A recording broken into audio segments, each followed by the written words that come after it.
downtown. So if we're doing the MMA talk, surely you've heard me ask multiple people at this point about this. Is D-Rec the Dana White of MMA back in his day? Nah. I mean, I can see why you say that because he was in that position. But if you look at like how the companies went and the level of success that they had, and then what ended up happening, he's more like what was that show that came on Showtime? That you talking about Scott Coker? Yeah, he's more like a Scott Coker because he's low key. Scott Coker. He's responsible for a lot of people behind the scenes, like Ronda Rousey, one of the biggest stars in MMA. Yeah. Fucking DC. That's direct. Like you don't know. Direct will never tell you how much. And if you want to use the pun here, how much he's directly involved with some of your most famous moments, most famous battlers. Like he'll be like, "Yo, I'm having a fucking panic attack. I don't know what I'm doing, bro." And then he'll just talk him down from the ledge and shit. Like direct is literally got his DNA and all sorts of shit behind the scenes, but he's not that vocal. You know what I'm saying? Like he's not gonna go on a podcast and tell you about all the shit he's done. He's gonna keep it under the vest. He'll tell me because he'll know I'll fucking forget the battler's name anyway, so it's safe for me. It's funny too because I mean it's not like I know all the details, but there's certainly some things I know from being a fan for such a long time, and being friends with certain battlers over the years that are like legit friends, right? Like where you find out things, you know, some things, you have inclination on things, and having D-Rect on, I'm trying to pull it out of him, and you can't get him to brag the littlest bit. It seems like that guy's just even keeled all the way through. He doesn't get real excited over stuff. He doesn't start believing his own hype. And he doesn't get real down when things don't work out either. Like I asked him about you lost Trez and Oops from the South. Those are probably the two strongest competitors. He's like, yeah, we just keep rolling with the punches. Is what it is. Seems like he's always on an even playing field. It's hard to get him to brag. Yeah, that's true. He stays even. And me and him, we kind of both like that. Although I'm more of the rowdy one. Like I'm ready to get to scrapping a little easier than him. But we both like try to keep cool heads. I think that's why we remain friends to this day. So like we just easily pass through static and we easily pass through like stress. And we don't let it get to us. We just kind of stay goal oriented. And honestly, like what you guys see on your side of things, like how many from day to day shit can go wrong.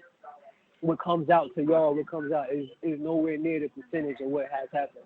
Like there's so many battles that didn't happen for one or almost didn't happen for one reason or another that directors had to guide people through, or you know what I'm saying, like just help negotiate the different temperaments or what have you, or just the details of things.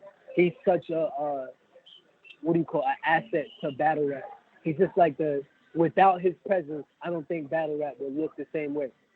And I can see why you would say like, oh, that makes him Dana White.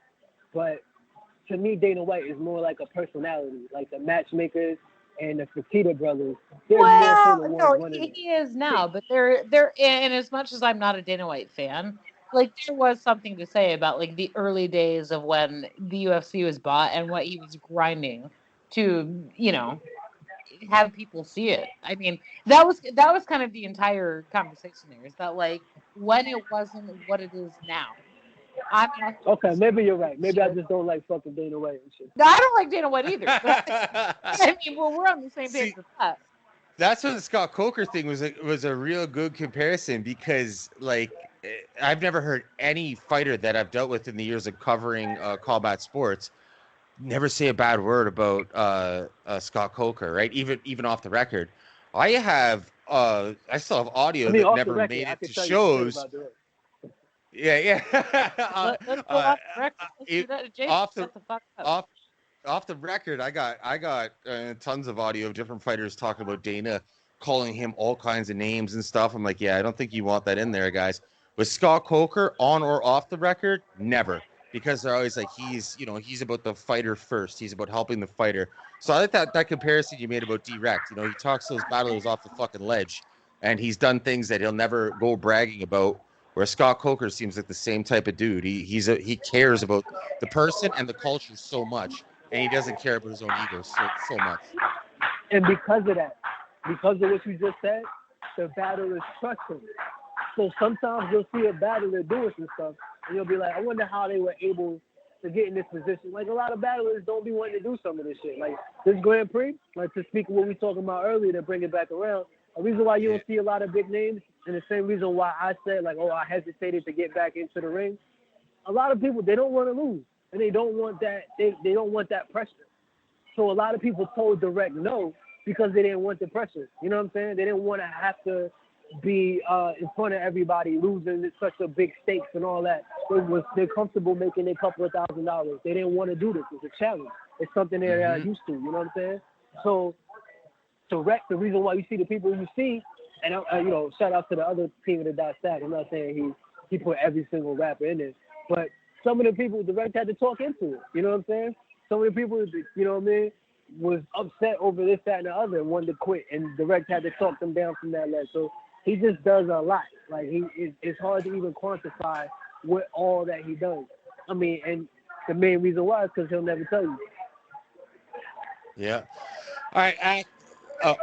Sorry, I fucked it up again. Before we get completely out of here and start moving towards the rap, like you brought up the start of the show, you want to hear more from Kirill. So now we're gonna flip the script and put the host on you. You to talk to Kirill. Okay. Make this motherfucker speak. Yeah, speak, please. Make him speak. Kirill, what up, bro? What up? First of all, can I get you to introduce yourself, please?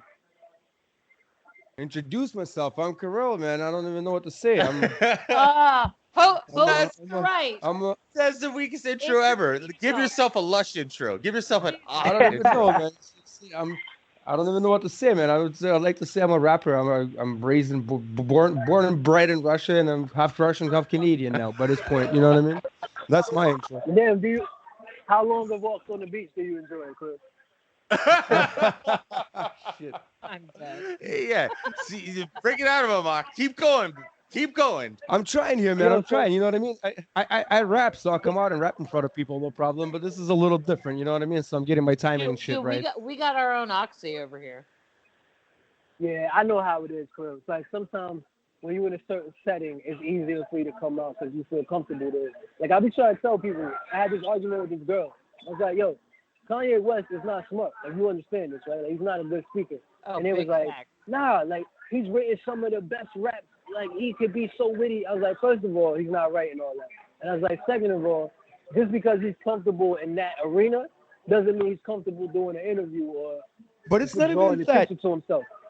You know what I'm saying? I'm pretty comfortable saying shit and listening to shit. It's just that the proper time to interrupt or to stick in, you know what I mean? I find myself jumping over guests sometimes and shit, so I try to kick back more and find the right moment, you know what I mean? I'm still trying to get a hold of it. Because Kelly obviously is a fucking pro. He's got like 1,000 shows under his belt, you know?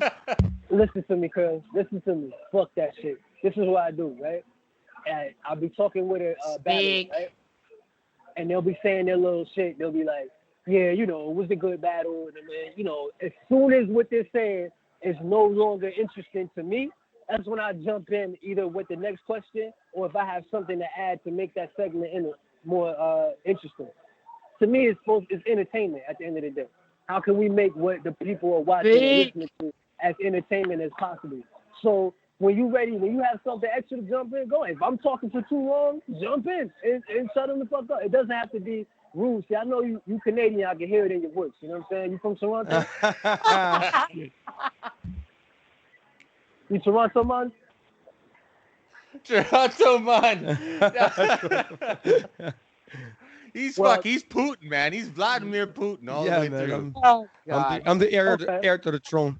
See, this he should be interviewing you. He should find out when did you come here, right? It's his time to shine. Yeah, you've been in Canada for a while. Well, listen, you got their politeness. That's what you do. Don't let it affect you. You can be impressed by it. And it's so you can offensive. be impressed by it. You can appreciate it, but don't let it affect you. All right? Don't be too polite. Don't be overly polite. Side note, because I want to go back to Kirill, because I feel like Kirill is like the dark horse of the show, and he has so much good shit to say. But I feel like at some point we need to have you come back. Or no, I feel like at many points we need to have you come back and just like, speak on whatever. Not from Cheesecake Factory at Millennia, but I feel like Uh, at some point you need to come back and just grill Kirill because and Jason and I can just shut the fuck up, which neither of us are good at doing. But like, I just want to hear y'all talk to each other, frankly. Well, I feel like I can Yeah. have a conversation with anybody, so I'm down. I'm if y'all down to got- have a guy. Just what I'm saying. This down seems to if be y'all flowing. got- This seems to be flowing pretty comfortably. You know what I mean? It's just that's what I'm saying. Last time we had an interview with a doctor. You know what I'm saying? And he kept on talking and elaborating his thoughts. And it's like, you know what I mean? It's a little more complex when to interrupt the motherfucker like that. You know what I mean? Interrupt But that this, motherfucker too, Krill. Fuck that. yeah, fuck them all, right? Right. If you got some shit to say, you say some shit. We ain't ask you. You gotta tell them we ain't ask you all that. Like, we didn't say, I understand you got 18 degrees and shit. So listen, you answer the question that I asked. I don't need to hear about the motherfucking bacterial growth. I don't That's need to hear all that. all right there. True enough. See, that's what I mean. I'm still learning, bro. I'll get it. I got you, man. You sound learning. Let me tell you something. So after the first Atlanta shit, right? I was looking for some type of feedback that wasn't just like, "Ak is the great host. Ak is the host." But every I mean, other. it So this is is, but yeah. Well, this is how direct. This is how he is, right? After an event, he'll go back and watch every single podcast. He's going to read every single tweet. He's that into battle rap where he wants to know exactly how people felt about what happened. And I guess, it's a way for him to get better. Or he might just be that deep of a fan of it. You know what I'm saying? Me and Penn was talking about that. And we was like, yo, that's what makes direct.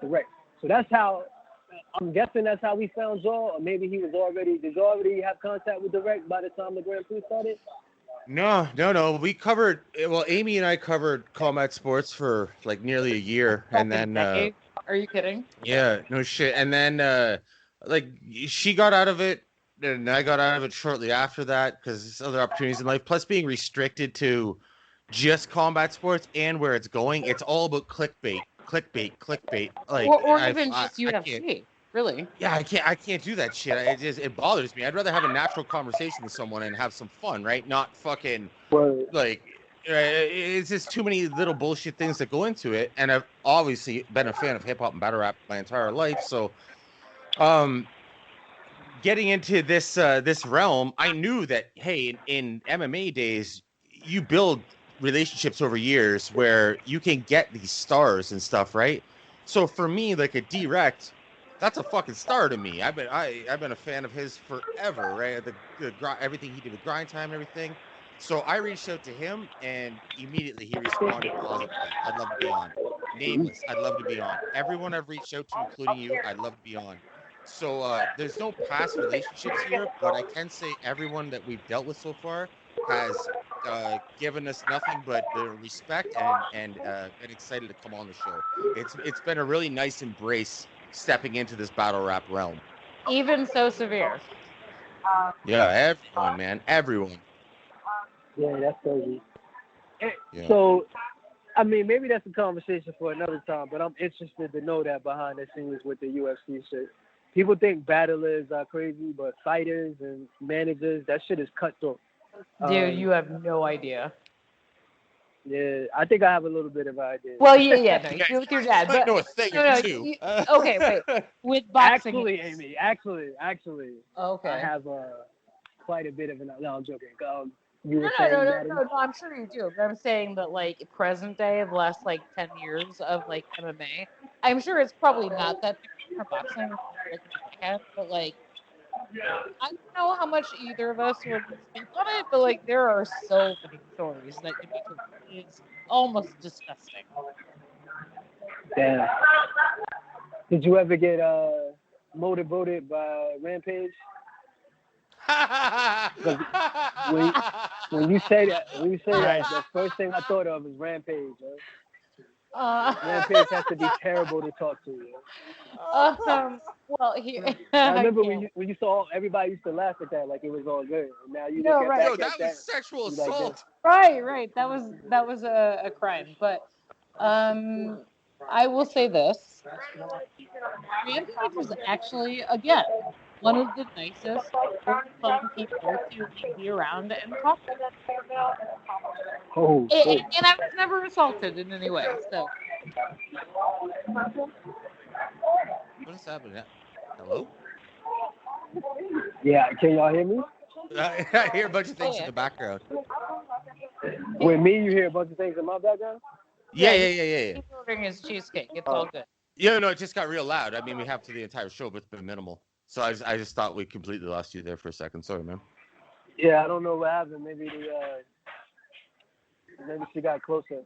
Although, to be fair, I do feel like the whole Rampage interaction depends on who you know and who you're around. So when I interacted with him, I was with people that he liked. So I don't know how that happens with like a neutral party or somebody he doesn't like. But that being said, like that dude, like he's a clown, dude. Like he's hilarious. He's genuinely very nice. Um, Publicly, he over his career has gone many different ways. But like, no motorboating. Kill yourself is the answer. Well, So I'm glad. she I'm glad says. you survived. I'm glad to hear you survived Rampage, surviving Rampage. It always came up to me like he was just clowning around. But through the lens of this 2020 sensitive time, here's the topic. How is battle rap going to survive when these clips go viral and they're saying the wrong shit? And then the 2020 cancel culture gets a hold of it. Because I saw that happen on Facebook a few months ago. I mean, Rampage is wholly cut out for 2020. So there's that. Yeah, good thing he retired. You know what I'm saying? So for example, that clip of Avo in 24/7, who was a friend of mine, came out, and then everybody felt a certain way about all that shit because he made the black joke and black fathers and all that. And it's I got a 2020, question about everybody that. was upset. Quick one. Go ahead. I'm just bringing it up. I'm just mixing them, stirring the pot, baby. Well, no, so about fucking Rampage, but my question is, like, here we are in 2020, right? It's cancel culture. It's a whole fuckery of a year, right? How do you feel about people saying, "Oh wait, Avo is so ingrained in the culture. How are you not okay with this, or how are you okay with this?" Versus 24/7, who is irrelevant currently, being the person who said the joke. And like I have my own feelings on both sides of that, but like I was surprised that like there was so much outrage. I was not surprised that there was outrage. I was surprised that like people were like Avo, Avo, Avo. And look, the second I saw that, I texted him and I was like, bruh, that's not a good look. You dead wrong. This is not okay. But like, why did everybody only focus on him? Where was the 24/7 shit? Critical thinking skills. People aren't critical thinkers. Most people. I didn't want to believe this. Bill Maher said this on one of his shows back in the day. I don't really fuck with Bill Maher anymore. I don't really enjoy his politics nor his comedy. But back in the day, he said he thought most Americans were stupid. And I thought he was wrong. I thought most Americans were ignorant. And I thought if we showed them the truth or if we showed them what's going on, if they actually had a chance to see for themselves, then they would understand and they would be more upset over the right things or what have you. Misinformation, disinformation, which still plays a part. But I feel like most people don't have the critical thinking skills to how to separate. They don't understand nuance, right? So they can't really understand when they see avocado next to a guy who says a joke that they don't like about a subject that's touchy, how to process that. So most people, their only thing is, I'm a bull and there's a red, get mad. That's all we know how to do, is to get mad and yell. We don't know how to sit back and discuss and understand that there's levels, there's nuance. That's why Americans in general, it's funny, I was just having a conversation with Organic and then when I was out in Detroit. That's why we have a two-party system. Most people, it's just easy enough one or the other. They don't really want to think about a third choice because now they got to think too much. You know what I'm saying? It's the reason why you got people, they have a debate and motherfuckers is talking about their body language. And if their finger is held the right way when they're pointing out the camera. I don't even fucking watch the debate because by the time the debate comes, if you don't already fucking know what the platform of these people are, what was you doing this whole last 2 years where they've been campaigning? And you really your opinion is irrelevant at that point. It's only your vote that matters. So I can't speak to what Twitter or what these people want to say when they see something that makes them angry. Most people, when they get upset, they say stupid things anyway, and they don't think through what they're saying. It just, you know what I mean? It's just not something that most people it's all are emotion. saying. It's all emotion. It's all emotion. If you thought about what happened, if you thought about the context, and to me, what is more interesting than like people's reactions is like 24/7's reaction at the time. People don't know this, but I was actually at this battle as well too, standing behind 24/7. 24/7 versus was 24/7's last battle. He had already retired. Versus that was awesome. Versus Osa, what was his name? Mosa, what was his man's name? Shout out to him. Osa and 24/7 bike rack. Yeah, that one. Yeah, bike rack. He already retired in that battle. He came out of retirement to battle Earth. The reason why is he didn't appreciate that he asked him to take that video down or at least cut that section out. Mm-hmm. Once he saw it and he wasn't jumped, he was like, yo, that was a bad look. It doesn't represent how I actually feel. It was a bad joke, whatever, take it out. He wouldn't do it. You see what I'm saying? And then the battle came back around to hunt. Video came back around to hunt him 6 years later. So to me, it's just interesting how that all worked out. And then I heard there was an anonymous tip that sent it to a Twitter account. Who knows who that was? But my point is, to me, that's the more interesting story. Like, we're talking about Russian bots interfering with the election, but we might have UK bots interfering with pay-per-view streams and shit. If you could see what is happening on my TV in this house that I'm not watching right now, you have no idea how appropriate what you're saying is right now. Exactly. And people get distracted. People get distracted from the point. Nobody would be able to cause such a fracas, if you will, or a fucking stir if people were more particular about details. If people just sat back and thought things through more instead of always having a sweeping opinion of every single subject. You know what I'm saying? Like, it almost disgusts me the way people hop on Joe Biden's balls like he's not a proven racist and admitted racist, right? And turn around and say the reason they support Biden is because Trump is a racist. But you know what? But they both are. So where do you go from there? That's what's so fucked up. And Trump is less of a problem, trust me. Biden is a senile fucking retired old man. He caused so many fucking problems around the world. He's been involved in so much shit. You know what I mean? Like the failed Ukraine fiasco. They admitted that he was involved in that. I don't know. I'm really against Biden. The Russian guy. This is the Russian guy. But this is an entirely different show. But go on. Talk that shit, Chris. Don't let him interrupt you.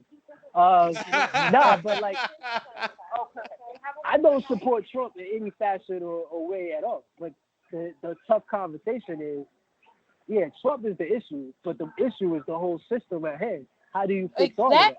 And most people don't want to have that conversation. You don't have to be a Biden supporter to hate Trump. Is all I'm saying. And vice versa. So to me, it just speaks to the overall problem. Like that little situation speaks to the overall problem of the public at large, battle rap or black culture, hip hop, all of that is just a microcosm of America at large. So all the violence, the fucking misogyny, all that shit, all of that gay bashing, all that shit is just what America is. That's America in general. So wait, it's like. So I got a real question here, though. Like, as somebody who lives a life I could never identify with myself, there are a lot of different factors, which you just mentioned, like gay America, all these other Americas. As somebody who is me, who is as pale as a window, I'm see-through, right? So I've been afforded a lot of luxuries I may not deserve. But, like, as somebody who is not me, do you just on that one, in like literally just that, Do you go, oh, Biden, the kids in the jungle and the schools? Do you go, Trump is like stand down? Like, well, where do you fall on the spectrum? Well, I thought what I like to fall on, everybody's gonna have a gap. We all are biased in one way or the other. We all have some form of racism in one way or another. Like, you may not think you're superior, your whole race is superior, but if you're watching a race, I think this is Bill Burr. It's like, yo, I'm sitting there rooting on the white guy to win. Like, I want us to win one. You know what I'm saying? It's natural. I'm not really mad at that. It's when you let that affect the policy and how people are treated in the eyes of the law, that is when it becomes a bigger issue. Now, personally, I'm not going to want to be around someone who has these racist feelings or let these things guide their every moment. But innately, without you knowing, you have these certain biases. And the people that you trust are the ones that admit their bias up front so that you know what you're dealing with. So you can discuss, are these biases coloring your decisions and such. The ones you want to stay away from are the ones who try to hide that bias and, try to fool you into thinking that it's all good when it really isn't. So to me, that's the bigger deal. That's the bigger problem is people want to go back to a time where the racists and the deplorables were hidden and they were behind the scenes. That's what they want to go back to. And I'm saying, like, for me, okay, it's about the good. You weigh the good with the bad. Yeah, Trump, he makes gaffes. He's hard person to like. You know what I'm saying? But at least he's so dumb he can't hide it. You know what I'm saying? So all that corruption and all that shit that we've been talking about for years and shit, it's finally right there playing for everybody to see. You know what I'm saying? So at least that's a positive you could take in the great cloud. So when it comes to, like, when I look at Biden or whatever, to me, I just see a whole system that has failed us as a race and as a people, like not just black people, but just as Americans, as citizens of this country. I'm looking at a system that has failed us for so long. It's just continuing to fail us. So every time Bernie Sanders loses, I see, like, oh, these people just want more of the same bullshit that just been shoveled towards them forever. You know what I'm saying? We're not ready to make that change yet. Like, people just don't understand how to see it any different than what. It's hard to see things different from what you've always seen it before. You know what I mean? I think that answers your question. I'm Canadian, so what the fuck do I know about American politics? Right. No, you did. But, like, I feel like it's, like, just this weird, like, divide. And, like, we got to wrap here in a second. But, like, I feel like it's this weird divide between, like, somebody who's in the White House saying all the shit he says and doing all the shit he does. And, like, and I'm not saying I'm a Trump supporter or hater or a Biden supporter or hater, because, frankly, I don't really like either of them. But I mean, it's this weird thing where we're, like, in 2020 and everything's completely fucked up, and you have this person being like, I don't care, I do all the things, I'm a reality star. And, like, that's not a good way to govern. That's not a good way to lead people. That's not a good way to give people a voice, I think, personally. And this is an entirely different show. Like, we're going to have you back on, and we're going to talk about that. Like, well, I'll just say this to wrap it up. I think most people, they see it as a team, right? So my team versus your team, and what you do when you're in sports.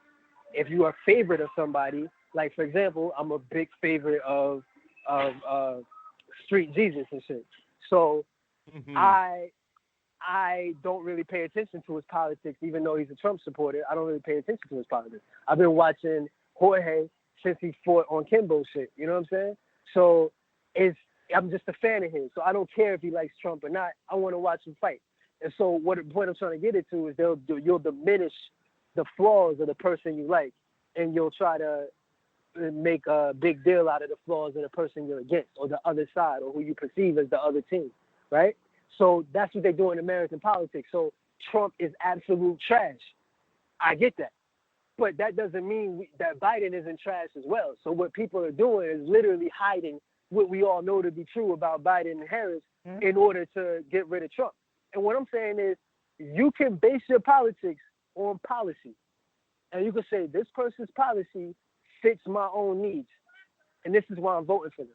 But I do recognize the flaws that they have. If everybody was just more honest about what the fuck is going on in front of our faces, they wouldn't be so easily to fool the less informed people. So listen, Biden and Harris is trash, but I feel that their politics best suits me. 50 Cent. I feel like Trump is racist, but I feel like Biden's tax plan doesn't suit me. So I'm going to vote for Trump. These are honest conversations that people aren't ready to have. And they do that on purpose. It's called the wedge issue. And we can get into that next time. This has been Downtown. Wait. Before we wrap though, they are all trash. The end. Yeah, they all trash. So what do you do? Who are you voting for, Amy? Let's get it. This is what the people want to know. Who are you voting for, Amy? Or you're not voting at all? Who's the people that want to know this? Everybody wants to know. That's all they've been asking me. It's like when you go on the building downtown, like people hitting you up. Ask Andy who he's voting for. Oh yeah, people like, hey, who's Jamesville voting for? Yeah, you know got what? The translucent white crowd on lock. You got that. They were going crazy at least. Look at. What if I told you I have not voted yet? I haven't either. But okay. Who you voting for? I do it the same way every year. I go out getting that goddamn line. I do it in the midterms, all that. Look, this is like go 5 paces, do the same shit at the same time. Who you voting for? All right, so this is what I said. I said I'm not voting for anybody unless they give me a reason to vote for it. You ain't gonna get on that fucking stage and say I'm not him, so vote for me. That ain't happening. So when Biden was talking all that shit, I was like, you sound like Hillary to me, and I ain't vote for Hillary or motherfucking Trump back then. So I said, let me hear something, Biden. And this time, Bernie has a bigger voice. So, you know, we got the lip service from Biden, and he said he's going to forgive school debt. He's going to forgive school debt. So that's something I can appreciate. That's something that affects me. That's something that affects a lot of my peers and my family. Facts, so that's something I could get behind. The problem is I don't trust that motherfucker. He'll say one thing and do a whole different thing. Them motherfuckers act like they didn't say it after they said it. It's on camera and shit. So I don't trust him, but that gives me a reason to vote for him. There's no way I'm ever voting for Trump. He's just trash. But at least Biden will get in there and pretend, like, for example, like Obama, after not fucking with gay people, passed the law to let gay people get married and shit. You know what I'm saying? So at least they'll do some shit for you. The problem is, are they going to do some shit that really helps you or not? That's what you got to decide. So for me, that credit card, that fucking school debt helps me out. Even though fucking Biden is the reason why you can't claim bankruptcy. Yo, you know that? Okay, I'm here. We seasoned out here. Yeah. Biden is the reason. That's my thing. I feel like this is like a replay of 2016 in a different way, where you're either a never whoever, a never Hillary, a never Trumper, and then beyond that, you're voting for the lesser of the evils. So, like, for me, I'm with you, man. Like, they win either way. Right. They win either way. I hate politics. I hate politicians. And I would also argue, on a side note, that Trump is not a politician. But anyway, side note, I don't like any of this. Like, I want more than a 2-party system. I want so many different things. I'm an independent, actually. But you know what? At this point, moving forward, and like, speak on it if you want, but like, if not, we'll wrap you soon, because this has been like so many different cheesecakes in your life. But it's just like this whole like last few years, and especially this last year, there has been so much civil discord, and like, whether you're conservative or liberal or whatever, like we have not seen some shit like this ever in our lifetime. And especially that plus a pandemic. Can we just like be a little more chill? That's all I'm asking. That's all. Like, can we just calm down? The news, the CNN, MSNBC, like Fox, all of it, Twitter. Like, can we just calm the fuck down for 4 years, please? That's something to run on, yo. Obama had Yes We Can, and you got calm the fuck down for a little bit. You know what I mean? Look, they can hire me. I'm with it. Like, I can do the... Look, I'm a marketing professional 10 years in. Calm the fuck down. Yes, we can. We have hope. Like, yeah, I'm with it. That's the second time I heard you plug that. I'm in a minute. I'm gonna have to make you put that to the test. I'm trying to get some T-shirts over there. Make America calm the fuck down again. There you go. Krill, what you think, Krill? What's happening? Sorry. What you think, Krill? I need you to chime in. Oh, not much, bro. I'm just, to be honest with you, I was just fucking kicking around with this thing here. I missed a bit. I'm just fucking with you. No, my fault. The Russian guy in Canada doesn't give a shit what I have to say about Trump or our politics. No, man, it's just it's a dead argument. I don't want to get into it. You know what I mean? I'm thinking Trump is just a lesser evil because my opinion of Joe Biden is just you don't want to know. You know what I mean? It just because it's a personal thing, because Joe Biden was involved in whatever the fuck they did in Ukraine. They killed a bunch of people. They killed people I know. So my opinion of Joe Biden cannot be, you know what I mean? I'm not pro-Trump, but I'm against Biden just like I was against Hillary. I think Hillary is a fucking Obama killed a lot of people too. That's what I'm saying. Obama was promoting a bunch of all this whoop-de-wah good shit, but he spent 8 years at war. You know what I mean? So fucking, it's all bullshit, man. You know the puppet master stays the same, right? They put a clown in front of you to distract you, right? Bush fucked it up so bad they had to put a black guy in front of you. After that, the fucking Trump comes around. You know what I mean? They just keep flipping the shit to keep you entertained, but really the money just goes sideways. It goes to the same people. That's what they all paid by the same fucking people. That's what I'm saying. The same masters. Unless we literally jump together, get some guns, and go to White House, ain't shit gonna change, man. Ooh. Oh, we're on some Proud Boys bullshit. Well, you wanted to talk to the Russian. I'm telling you what the fuck. You want to talk to a Russian?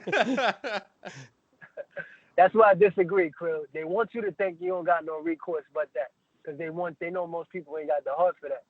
And I'm not talking shit. Like, I ain't gonna lie, I'm not grabbing my gun and going to the White House. But I think there's other ways to do it, and that's the shit they want to keep quiet. So they want you to keep thinking Bernie Sanders. I'm just taking it to the extreme. I'm just taking it to the extreme, right? But people have to have a leader. People have to get together, and people have to stand up. And for that to change, the whole core of the people that have billions of dollars right now have to change. I'd say you have to knock down every billionaire in the world for the system to change even a little bit. Talk that shit, Chris. I like this. I like the confidence you're building in Krill, because we're trying, right? He's new to this. Like, he doesn't have the experience. I'm fucking confidence. I'm just looking for my time to shine. You know what I mean? It's funny though. It's like ironic you bringing this up after the Krill and I had a conversation last night about different things he could do, and not even that. Good. I like it. Not even that. Ak being like, "What do you mean KOTD? What do you mean hosting? I don't know what to do." And Kirill kind of being the same way. Like, y'all are like besties in some weird alternate universe. Right. Yeah. Except for Krill's going to row up in the White House with guns, apparently. I'm down, man. I'm down with the cause. If it's happening, I'll go. I'm down with the cause. The Russian Canadians sticking up for American politics and Black Lives Matter. Yeah, that makes zero sense. That affects the whole world. Okay, whoever the fuck says that shit affects the whole fucking world, man. Black lives do matter. But that being said, Ak, I don't know if you know about this, but you about to be on every 2 weeks or less. I don't know if y'all want me on. I talk a lot, dude. Oh, that's perfect. Here we are. You can take Krill's spot. He doesn't talk enough. Nah, man. I gotta have Krill. That was the best. That's what I'm saying. When I came back to watch all the fucking reviews, all the motherfuckers couldn't remember my name, yo. And then there was there was some host dude, there was this, that, and the third. There was all these bloggers or whatever. Then they direct put your shit on, and you was like, "What's the host name?" The Act Baby, and then Krill was like, "Yeah, fucking Act." That's what he typed up loud. He's like, "Fucking that fucking dude." After not saying nothing the whole episode, you brought my name up, and Krill was like, "Yo, fucking that dude is fucking." Get him. We need him in there. Well, because, bro, you really did change the vibe of that motherfucker. You know what I mean? We went from watching a thumbnail in MP3 playing to some entertainment, right? I've been saying that from the beginning. There has to be something to fill in the spot, and you got it where you fit in, right? You fit in right. Krill's been repping that Ak flag for a bit. Wait. Let's back up a half a step here. And Direct was grilling us about feedback for Ak, and we were like, "Oh, we love him," but here's the super minute dumb thing, but we love him. So look, if we're gonna be like out there about all that shit, what is your feedback for us? Let's do it. Let's get down. Oh shit! Y'all putting the rabbit with the gun now. This is whole No, saying ain't no fun when the rabbit got the gun. You heard? Let's do it. With the feedback, I told y'all I wanted to hit more for Kirill, so that's off top. And but you know what I've learned about podcasting, and what I've seen from like Joe Rogan and all that kind of shit. The quality matters, like the sound quality and shit. I didn't think it mattered before because I'm from the era where you listen to Eminem. Okay, Cheesecake Factory. Go on. You know what I'm saying? And when y'all said y'all was gonna get me the Beyond, I thought, yo, I'm gonna have to download some app and do all this shit. Then I listened to the direct episode, and niggas, the audio was talking over each other and shit. And it's just so lucky. I'm happy to be so interested in it. But I think if y'all want to branch out beyond battle rap, which seems like what y'all want to do, to get those extra viewers in, like, you know, battle rap fan might click on to see what y'all talking about. Y'all might catch the interest about one of the various other topics. The sound quality is big, especially in 2020. You know what I'm saying? Like, people our age, because he mentioned you 37, I'm 33. People our age, we're kind of used to stuff like this not being fucking movie quality or some shit. And we're okay with that. But kids, they don't fuck around. Like, they know about every headphone and every transistor and shit. They will have no music talent whatsoever, but they'll know how to download a fucking plug-in and make that shit be fucking great. So high quality. So I would say if y'all worked on that, y'all might be on to something, because mainly y'all are way more interesting to listen to than a lot of these motherfuckers, man. A lot of these motherfuckers will get on the camera and start pouring liquor and be like, yeah, let me get this. Thanks for joining me. And start pouring liquor, start fucking popping popcorn and shit, and be like 6 minutes in and they ain't even fucking start the podcast yet. So y'all got the right mix. Y'all know how to jump right in. Y'all know how to get right to the topics people want to hear. And y'all seem to be real fans of everything you're talking about. So that's also refreshing. Also, you know side note, you are not 30 anything. You are like 11 based on your face. Come on. Well, hold on. I'm gonna keep going. I'm liking this feedback. I'm liking this feedback. So you're saying clean up the audio, make it like a little more professional. Is that like where you were going with that? Yeah. Y'all would be on to something. Also, it's got to be a video component. People say nope, they want that's to a hard fucking no, bro. You know, my main man Kirill over here has been preaching that from day one. We need a video component. You know, you get guys on Zoom, Skype, wherever the fuck we need to do, and you know, present it in a neat way. You know, like those IG videos that like Fat Joe does. It's Fat Joe and fucking Jadakiss is below him. Well, guess what? I'm not fucking Fat Joe and Jadakiss ain't on the show, so that the shitty quality. You know what I mean? People aren't going to compromise it just to hear Fat Joe talk to Jadakiss, right? It's a different thing. Y'all about to have a two-person show, but go on. So yeah, Kirill has been on that from day one, like you're saying. Video component will make a big difference. Clean up the audio. I'm really enjoying this. So keep talking. Keep telling us how much we fuck up. Also record the shit. Those are two things that I think will really shoot y'all, because honestly, man, the competition is not really stiff out here. You know what I'm saying? Like, I think these people listen to the people they listen to because they honestly don't have anybody else to listen to. Like, back when rapmusic.com was a thing, we all went on there because there was no way else to talk about battles. You know what I'm saying? We didn't have a Twitter and shit. So we went on rapmusic.com because you got other people that knew that shit. So they will come to you. If you build it, they will come. So, if y'all lock down the quality, I think it's going to be hard to fuck with y'all. You know what I'm saying? So that's just how I feel. And look, you're not wrong. But that being said, did you feel any type of way?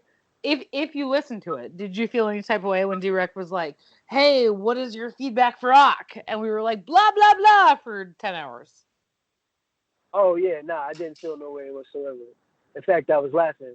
Yeah, you mentioned, it drove me crazy. Y'all want me to stop reading it. Y'all was like, yo, he didn't care that he was talking to Immortal Technique. Right. I didn't really. Lush was supposed to do that fucking interview. I fuck with Immortal Tech. I've been around. This is something I was going to get into. I've been around celebrities a lot because since I was young, because of what my father did. So I'm not really starstruck. To me, the only thing I would say when you're interviewing a celebrity, especially when you're in the setting of like a battle rap type of thing, you got to make sure you're talking about what the fuck they want to talk about. Like, the fan in you wants to say, yo, Ice-T, when you was in a fucking New York Undercover in 1997 and you put the shit with dude, that was the illest shit I ever seen. Like, New York Undercover, Malik Yoba. But, that shit was dope back in the day. Now how old am I, Amy? Now you see. But 130, but anyway. But that's what I wanted to say. But he wanted to fucking talk about battle rap. That's what he was there for. So sometimes you'll catch a celebrity and like, let's say the boxing crowd. Don't walk up to him talking about, yo, remember that song you made? That was my favorite song. They don't want to hear that shit. They hear that every day. So, yeah, I don't get starstruck. And one, I walked up and talked to them before I do the interview. So, Amy, you hit me up on Twitter and we had a conversation. I thought that was great. You know what I mean? I thought you were just doing a little bit of research, getting to know you. That's how you make the people comfortable. You make them more willing to talk. Stop right there. That was literally 0% show research and 100% like, wait, you like MMA? Well, see, you stumbled onto something because it's the same thing for me. When I was walking up telling the battlers what I thought, it was more so on some realness. Like, I wanted them to know, like, if you hear a clip later and you hear me saying I thought you lost or I thought your round was trash, I want you to hear it from me before you hear it first. But what it ended up accomplishing, same thing with Ice-T, it just made us comfortable talking to each other. So it looked mad natural. And then about Immortal Technique, the reason why I was looking disinterested, because I fucking was. Like, I can't. He came on the fucking the thing and said exactly what we was talking about outside. Like, I talked to him outside. He came in there. He was talking like a politician. You know what I'm saying? So I wanted to say, fuck all that, my nigga. Let's talk about what you think it is. Like, that's what I really wanted to do. But that's what he wanted to do, and y'all wanted to hear from him. So far be it for me to like interrupt and not let y'all hear what he wants to say and not let him say what he wants to say. But if you notice at the end of the interview, that's when he started saying, yeah, and I told Dorbs to get the lawyer. Then it went off. I ain't gonna tell you what the fuck he said. Well, I'm gonna tell you, fuck it. I'm gonna tell you what he said. When the shit went off, Avo cut the stream because it was time to go to the next thing. And Immortal Technique didn't realize that.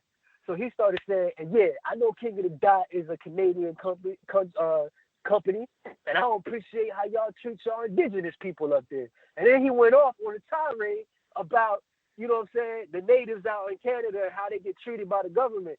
And I was loving that shit. I was like, yo, we should have been talking about that the whole time. But that was way more interesting to me, or would have made way more waves or whatever. But he didn't get to That's that. what you expect of Immortal, right? That's the kind of shit you expect to come out of him. Exactly. That's exactly what you expect from him. So while he was talking that shit, he was talking like, don't get me wrong, he was saying like, yeah, we need the battlers need to get their residuals and all that kind of stuff. Like, yeah, I agree, but that's what he wanted to talk about. So while he was talking about that, I started looking at the chat to see if I can, if people were feeling how I was feeling, or if people were feeling what he was saying, or if there was some questions I could get, so I could see how it can look like, oh, he's not looking at the guy. And it happens sometimes when I'm interviewing the battlers too. I'm looking too much forward at the screen. So that was good. That was good feedback, I thought. I think I incorporated that more. I looked more at Quest McCody the next time, you know what I'm saying? Like, I look more at these dudes the next time.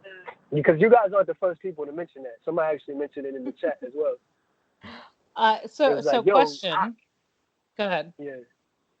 No, go ahead. No, I want to hear what the Yoak in the chat was. It was just like, yo, you really look, I know they did the same thing. I know you're reading the chat, but it looks like you're mad disinterested in what they were saying.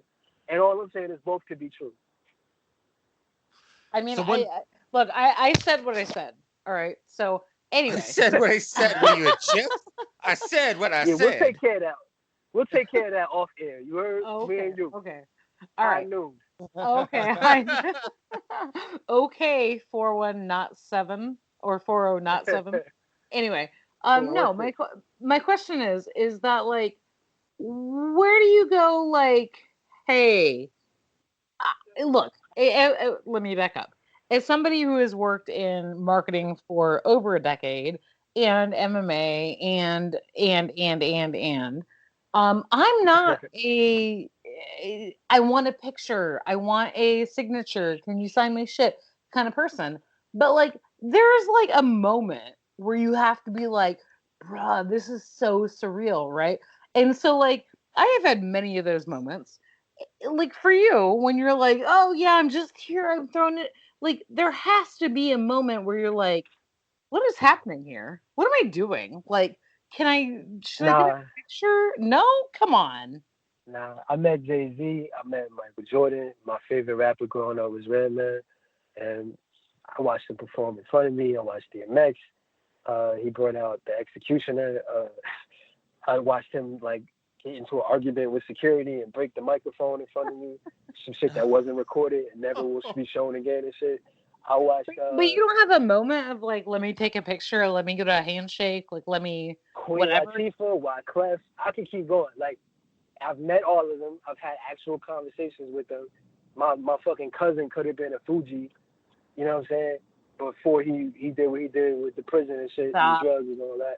So like, it just does. I see celebrities as people who like. I'm a fan of their work. Like if you get me talking about the shit that I like that they did, I could probably go all day. But like I love comic books, characters and shit and stories from comic books. If I met Stan Lee, I'd be like, "What up, Stan?" But if you get me talking about Spider-Man, then you might hear the passion come out. You show me Redman, I don't smoke, so like I don't think me and Redman have a thing in common except like he makes some fucking good music that I liked when I was growing up, and the fact that he was from Newark and shit. Other than that, I don't even think I have anything in common with that man. So it's just, to me, they're just regular people. I don't do the hero worship. I don't do the celebrity worship. Not that you do if you want an autograph. I'm not saying that's worshiping. But just from me, my standpoint, they're just regular people who happen to do some shit I like. And I know this because I know I'm a regular dude who happened to have done some shit on a small, minuscule scale. And people were like talking to me like I did something great. Like after that King of the Dot battle, like I almost felt like people were like hoisting me above their shoulders and shit and carrying me around the room. Like everybody in the room wanted to talk to me. Like, oh, that battle was great. I never seen freestyles like this. And it gets overwhelming at a certain point. So I guess having like a small portion of that, I get to see it from their perspective. Like I'm just a dude that's here chilling. I'm just a dude in front of this camera talking. Like, I'm glad y'all like it, but I'm just a dude here. You know what I'm saying? So they be the same way. And it just, my father is kind of famous in his time.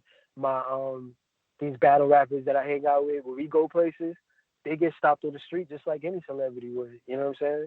Like, you'd be surprised that to this day, when I go back to Toronto, somebody stops me and be like, yo, where do I know you from? And I'll be like, oh, you watch King of the Dot? Yeah, that's it. You killed Justice. And I'm like, what the fuck? That battle was 8 years ago.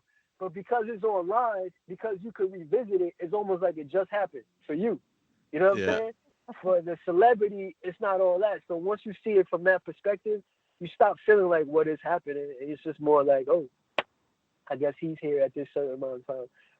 Really not all that. Plus, when you get to know these people, they be assholes anyway. So I'll be like, fuck it. Dude, big like you said to Justice, you still an asshole, right? But no, that's the whole that's the whole thing, right? It's just fucking people are people. That's one of the first things I learned from someone who I really respect in this MMA shit. He's passed away now. His name's Sean Tompkins.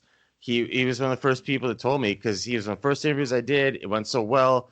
Reaching out back to him and saying like, hey, I really appreciate that. You made me comfortable because I'm new at this. And he was like, hey, man, doesn't matter who these guys are in the cage. We all put pants on one leg at a time. Don't ever feel like anyone's better than you. And I always took that advice, and it didn't matter if it was a celebrity fan, if it was a champion fighter, or if it was a dude who was in the prelims of fucking Bellator. They're all the same, right? You have that conversation. No, a champion could have backflipped into 2 legs. Yeah. Yeah, man, it's all the same. Yeah, and fucking Roy Jones is my favorite fighter. Like, Yeah. call it home cooking, whatever, but that motherfucker was cold. He was nice. And I know more about his personal life than I ever really wanted to know. And he's always been a cool, just nice, just down to earth, will talk Genuine to anybody. Genuine dude. Yeah. I remember one time I was fucking like 17, 18, maybe 20. And he was fighting in Mississippi. And I drove the camera crew down to film some like behind the scenes shit for him. And when I was out there, I was like, yo, I saw your opponent, man. That boy's slow. And he was like, word, word, and like walked up to me and started like actually like asking me to break down his opponent. It's one of the first times I ever did that. And I remember being like kind of like, he can't really want to know what I think, right? This is fucking Roy Jones. He can't really want to know. But he did. And to this day, he's just like that. So in hindsight, he really wanted me to tell him. And like when I told him the kid was slow and he can't mess with you, I think it boosted his confidence. And then it made me realize he's just a regular person. It don't matter that he's been in however many fights or whatever like that. Still a regular person. Pressure gets to him, and you know, good times get to him, bad times get to him. So and this goes back to the politics conversation, like people worship money and worship success to the point where they see these people as higher than us. Well, really, they're just the same as us. And so once you get over that, like Ice-T, I mean, fuck, man, I think you taught me how to spell hustler. But you look like my uncle, you know? So I got to talk to you like I know you, you know what I'm saying? Plus, most people I meet, I feel like I can whoop their ass. And if I feel like I can whoop your ass when I meet you, you know what I mean? It's hard for me to like be starstruck, you know what I'm saying? I'm literally dead. All right, we gotta wrap on that. What? Yeah, no shit. What we need to know is when's the podcast come out? What are we gonna call it? Talking with Ock? What are we gonna call it? You have to have a podcast, a television show, something. I mean, you're too good at this hosting shit. Actually, you can talk. You know what? You can have a conversation with the devil and make it entertaining. You're one of those dudes, and something I can appreciate. No, fuck that long ass kissing, and just say, so we can clip this out of this interview, it's the building downtown. What? That's gonna be his show. That's gonna be what. That's what's gonna. Think about all the money you're gonna lose, Amy. What money? I'm in America. But the point is let Ock be like the building downtown, so you can clip that with no permission and put it in the intro. Y'all, it's the building downtown. We gotta talk about that name. I didn't add that to my list of things we gotta discuss next time. We'll discuss that next time. What? What's up? What's the problem with the name? It's the building downtown. You know what? I'm getting used to it. Now that she said it 3 times like that, I think I'm being used to it. The building downtown, motherfucker. We're in a building downtown. There you go.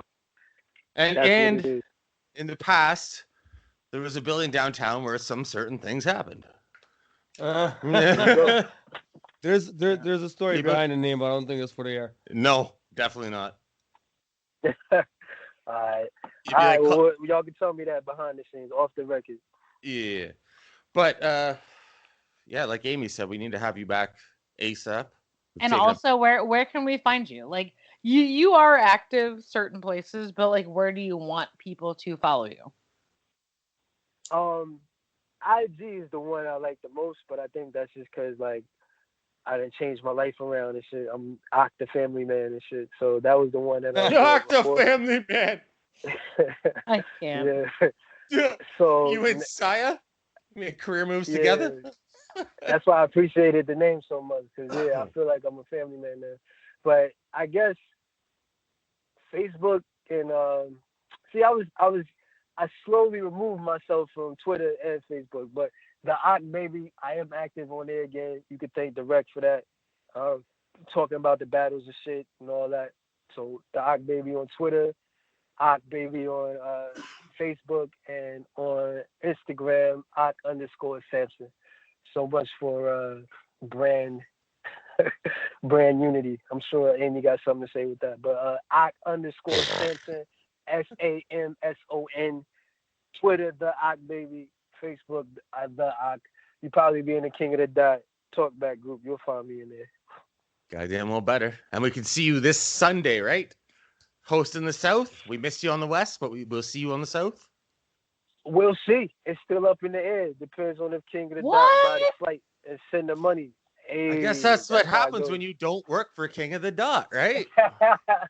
Understand. Like, yeah. You know what I mean? I'm gonna start blowing up talkback, telling them they need to get this money up. We need Ock Baby in this motherfucker. Start a GoFundMe and shit. Fuck yeah. Fuck yeah. I'm with it. So am I. All right. No, this has been a fucking blast, and as Amy said before, we're gonna have to have you back real soon, and that's not a joke. Gonna have to get you on here like we have direct on, maybe throughout the rounds. And Amy, anything else you want to get in before we leave this motherfucker? Dude, it's been like 10 and a half hours. Well, you always have something to say to everybody. Dude, I could talk to a fucking brick wall if it would talk back. Let's not be. It doesn't need to talk back. You would still have the conversation. Let's be honest here. Nice. And anything else you want to yell at Krill before we get out of here? Krill, keep being you, baby. Don't let him change you. Oh no, thanks, man. It's all good. You'll see me coming through too. I'm happy to see you shining. It's gonna be my turn sometime soon. sooner than we expect. Already though. Nice. All right, for the Ock Baby, to make Amy happy, pronounce it properly. Amy Barton, Kirill Kasatskiy. I'm Jay Kelly. This is the Bill in Downtown, and we out. Easy. Peace. Wait. Building downtown.